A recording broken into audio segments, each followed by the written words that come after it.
Good morning po sa inyo lahat. Isa pang muli yugto na ating daily Bible blessings. Pamagat po na ating aralin ngayong umaga ay ang kutsara at ang tinidor. Ang kutsara at ang tinidor. Isa nga po napakalagang kaloob ng Diyos sa atin ay ugnayan ng pag-aasawa. Ngayon nakanukot maminaman na sa panahon ito ay parang nababaliwala na at tila hindi na ito gaano pinahalagahan. Halimbawa, nagkasama po ang lalaki at babae na walang kasal.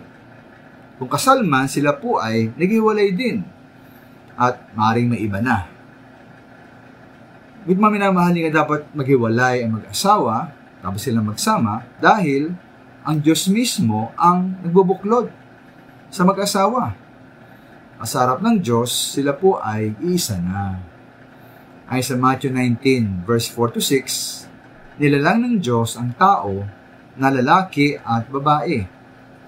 Iwan ng lalaki ang kanyang ama at ina at magkasama sila ng kanyang asawa at sila ay magiging isa na.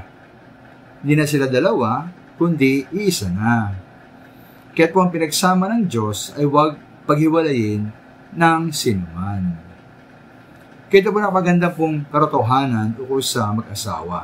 Una-una, kahit sila po ay magiging isa, sila pa rin po ay may kanya-kanyang pagkatao o identity o personality. Di ba nagiging Mrs. and Mr., di nagiging Mr. and Mrs. Sila pa rin po ay isang lalaki at isang babae. Para bang tulad ng kutsara at tinidor. Kahit sabay mong gamitin, sila pa rin ay natiling kutsara at tinidor. Magkaiba ang itsura at magkaiba ang nagagawa at ang gamit nito. Ngunit po bilang isa na, ang Mr. at Mrs. ay meron ng shared and common o binahagi at magkatulad na layon, nais at mga gawain.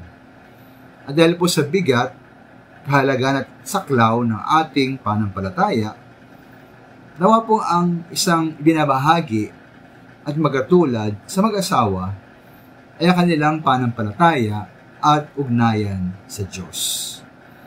Nawa po iisa at magkatulad ang panampalataya ng mag-asawa.